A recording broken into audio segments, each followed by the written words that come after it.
Welcome to Trade Talk Today, your daily insight. This show is brought to you by Cargill.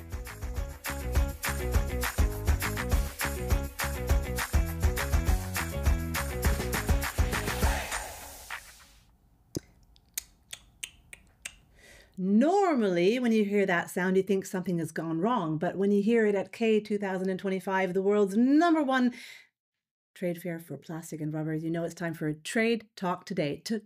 And I'm very happy to be here today. I'm very happy that you are joining us on the 5th day of the fair. We have a wonderful show put together for you, and I'm going to be talking to Adam Maltby, Research and Technology Fellow for Cargill, later on. And now I'm happy to welcome you on the show. How are you doing this morning? Miriam Olivi, General Manager, Frigo System, and President of Women in Plastics Italy. It's great to have you here. You're fine. Good morning. Good morning. You're looking absolutely wonderful. I love the color, and I love that you are here on the show this morning. Let's get warmed up a little bit, and I'm going to ask you some quick fire questions and see how you react. We'll start with something difficult, maybe. I don't know, recyclable design or zero waste goals? Recycle. Mountain retreat or sea breeze escape? Sea breeze escape. Always me too. Spontaneous conversation or curated panel? Spontaneous. Definitely. Phone call or email? Well, both in that case. So, yes. Train or car? Car, absolutely. Oh, okay. Do-it-yourself innovation lab or trusted partner collaboration? Trusted partner collaborations. Data first or people first? People. Thank you for saying that. Reuse or redesign? Also, in that case, I would say both. So both are important, yes. Vegan cooking class or burger food truck? Oh, why? Why this question? I would say if I have to choose vegan, because I love fruits and vegetables, but however, you know, you don't have to choose. You can have both, and it's all fine. Absolutely. LinkedIn scroll or real life coffee? Real life coffee, and that's why we're very happy to have you in real life here on the show today. We are talking about women in plastics. Today it launches this year marks the launch of Women in Plastics at the K 2025, and it is a networking event for women from women, and it's going to help shape the future of the industry. Tell me a little bit more about it and what your role is. Well, this event is going to be unique. I'm very thrilled to be part of the panels today. And this is a big achievement also for our association. Our association in Italy was founded less than 1 year ago.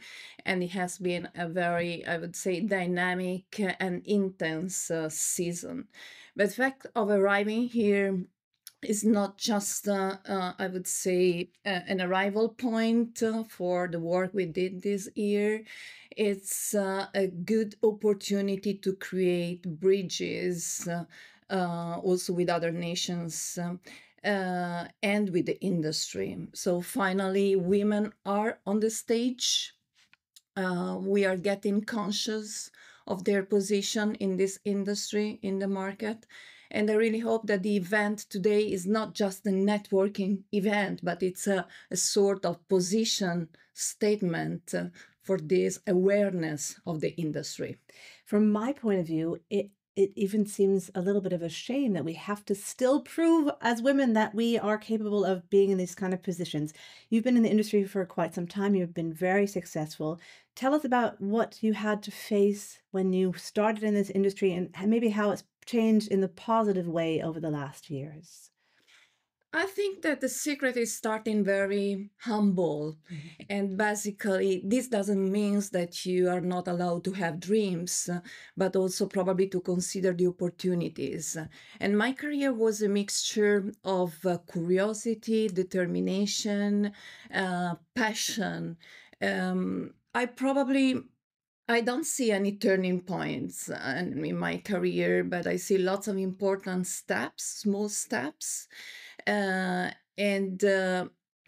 happened, however, that I stopped asking myself if I was ready, and I was eager to learn. So it was a day-by-day learning and growing. that brought me from a back office position in a sales office to the general management position today.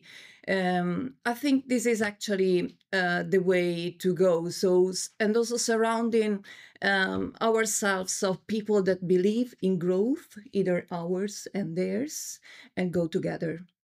Today is not only Women in Plastic Day at K, it's also the Career Day. What would be the one thing you would tell women who are interested in this kind of career and this industry? What should they focus on? And should they even see themselves as women, or should they just see themselves as good people for the industry? Yeah, for people entering this industry, I would say, first of all, don't ask for permission. This industry really needs you, so do not hesitate. And I think that there is enough room and space for developing talents here. So be, yes, humble but determined. I think that it's our duty today as mature people to create workplaces where both male and female professionals can have equal opportunities to grow.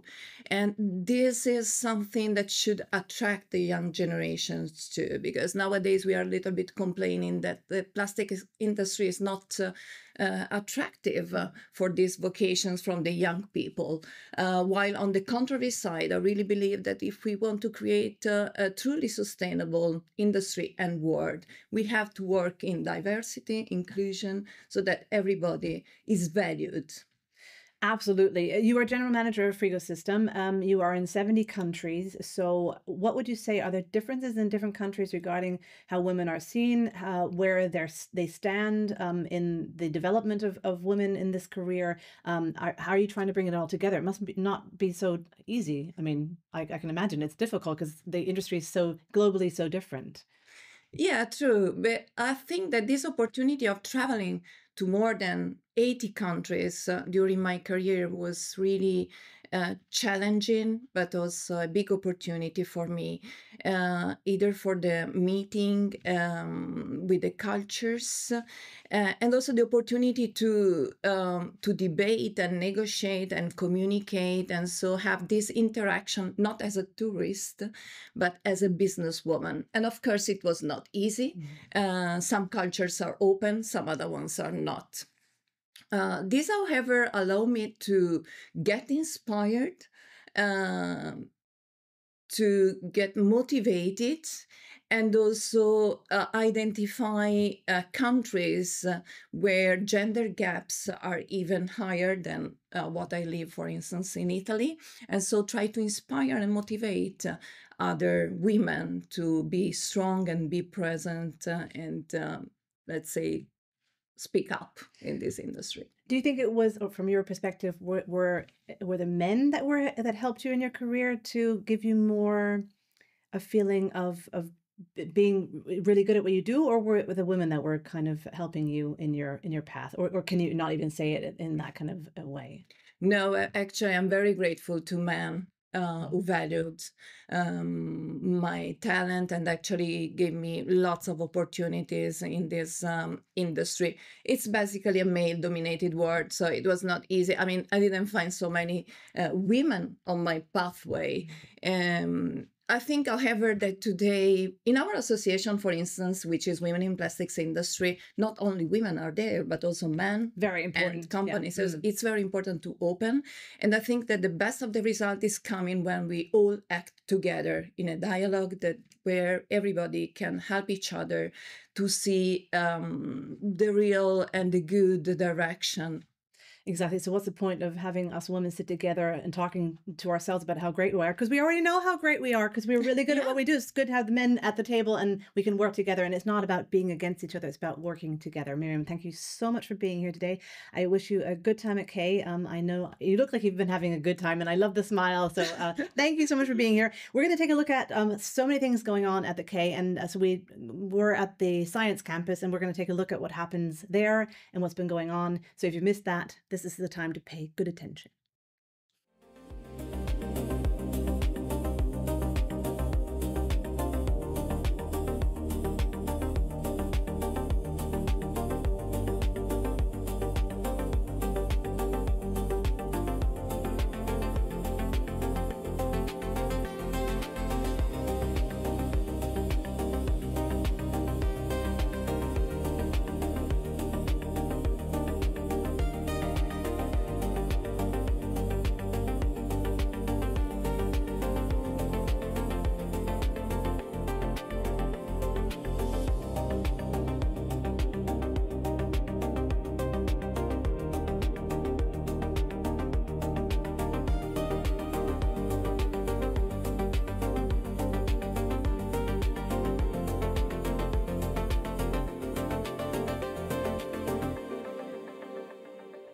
So the Science Campus is only one of the highlights here at K 2025. And make sure you check out everything. And if you don't know where to go, then check out our website and you can find out all the things that are happening at the fair.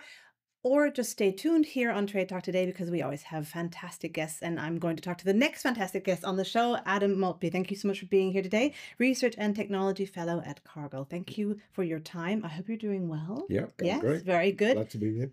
Let's get some rapid questions going to get us warmed up a little bit, starting with a question, train schedules or car freedom? Good question. Both. Absolutely both. I'll do both. So. Very good. Human empathy or AI efficiency? Human empathy. Thank you for saying that. I agree completely. Fiction for fun or non-fiction for growth? Fiction for fun. And I think you can also grow with fiction, by the way. A circular model or offset or emissions? Circular model. Bioplastics or recyclable composites? I would say recyclable. Slack message or call? I'm not sure I understand the question. Well, like a team call or like a message or like a written message or a call, a phone call. Call. Call. Speak on stage or network in the crowd? Speak on stage. Oh, office brainstorming or remote whiteboarding? Office brainstorming. Eco-materials or energy-efficient processes? I think that's got to be both. You can't have one without the other. So. And I'm going to end with an easy one. Early riser or a night owl? Night owl. Night owl? Oh, really? Okay. Well, then thank you for being here so early this morning. Well, I'm glad you're here anyway. Okay, let me talk to you about your role as Research and Technology Fellow. Maybe you can explain to us what you do and what your main focus areas are. Okay. So as a Research and Technology Fellow, it's really acting as an internal consultant. So I've been in the business now for 36 years in this department. And so it's leveraging those years of experience to contribute to other projects, other people's projects. I annoy people by being involved in all their projects when I can. That's good. But also I run my own projects where I think there's a specific need and it needs some focus on those kind of areas. You were at the K for the first time in 1992. Since then, a lot of things have happened. The industry has evolved. And what would you say has been the biggest change at the K regarding your industry? I think, I'm not sure it's about the industry, but it's the introduction of more technology. I think that when I first came here, there was no mobile phone, for example. Yeah. So, people can't even imagine that anymore. So you can't imagine how you got around. There was no GPS; it was all maps. But I think the introduction of technology into the industry to allow networking more easily, I think, is probably the biggest thing. I mean, there's been lots of technology introductions into polyolefins, etc. But I think it's the actual working practices that's the biggest innovator. Things are going very, very quickly right nowadays. Do you see that as a good thing or as a bad thing? Especially regarding, sometimes you can make more mistakes if it's going too fast. Yeah, I think that there is a tendency for, certainly in politics, for example, to have to be seen to do something. But I think being a scientist myself, it's that considered, take a step back and say, is this the right thing to be doing, or should we do nothing? There are always those options. So things are moving quickly. I fear that we will get to a point where we've gone too far and feel we may have to roll back a little bit. Yeah, policy makers seem to be either going too fast or too slow. They don't seem to be getting it right all the time. Cargill is known for its commitment to sustainability. How does this work, or tell me where you're headed and what you've been doing? Well, the Cargill as a whole is a huge company, and it's very big in the sort of food area. So, all that food has to be produced in a way which is sustainable. Otherwise, it will just run out. We'll destroy the land. We will not be able to sustain populations and population growth. But that feeds into my area, which is the bioindustrial division, where we take sustainable raw materials and try and use those for other things apart from food. So it's sort of in our DNA to be sustainable because of our food background going into industrial areas. So where would you see the major trends regarding polymer additives? Is there a major trend? Is there one thing you can say, or are there a lot of trends? There are a lot of trends. I think there is a move away from animal products to vegetable products. That's been going on for a long time now, but also a move away from petro sources. I mean, petro sources are good for certain things. I think the worst thing we can do with petro sources is burn it, for example. But in the additives, it is more safer, sustainable. They are the things which are driving. There's been a lot of discussions around alternatives to fluoropolymer additives, processing aids, because of the environmental concerns. Can you share some insights into Cargill's research into this area? Yeah, sure. And definitely you can tell me that I said it wrong, but fluoropolymers, fluoroelastomers, PFAS, they're all things which are generally, we understand to mean the same thing.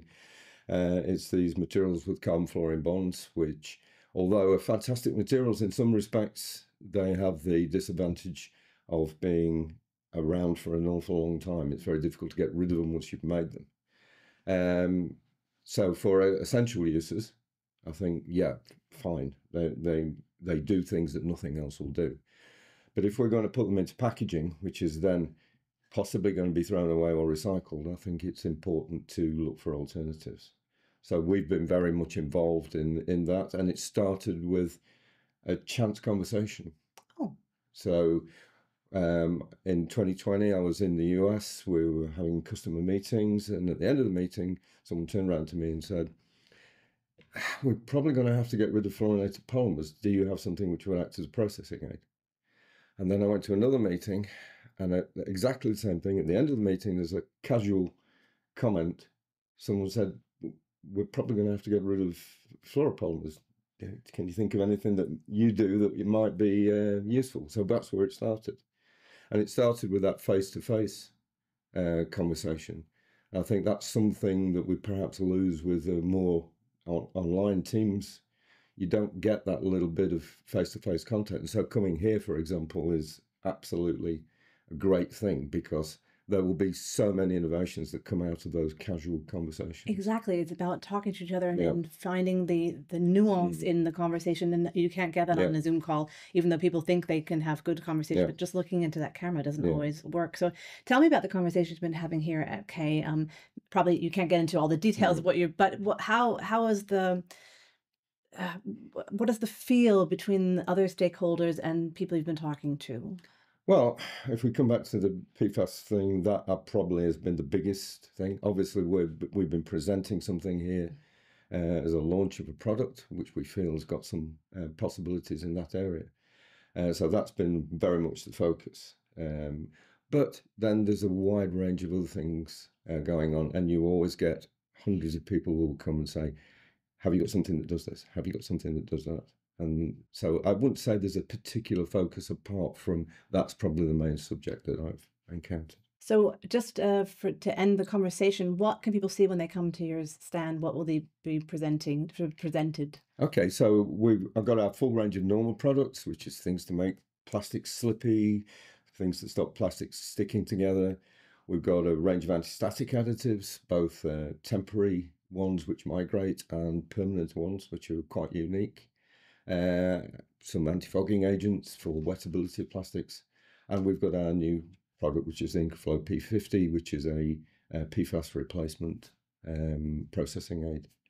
It's wonderful to have you on the show today and give us some insight on how expertise and being responsible about the industry brings us very far as a society. So thank you so much, Adam, for being here today and joining us on the show. And thank you all for joining us on the show today as well. Tomorrow, I won't be here. My lovely colleague, Michael Kriess, will be joining you with wonderful guests. Ulrich Reifenhäuser, Chairman, Association of Plastics and Rubber Machinery, and Emmanuel Rapendi, Global Head Polymers and Crystallization, Sulzer Chemtech, will be here on the show with my colleague, Michael Kriess. If you don't know what to do today or tomorrow, check our website. I said tomorrow we also have the Innovation Monday. We have pitch session, newcomer and big fish startups in the Shape the Future stage in Hall 6. And we have the WAK award ceremony and so much more. Whatever you do, if you're here at the fair or if you're just watching from abroad, have a lovely day, enjoy yourself, and thank you for joining us today on Trade Talk Today. This show was brought to you by Cargill,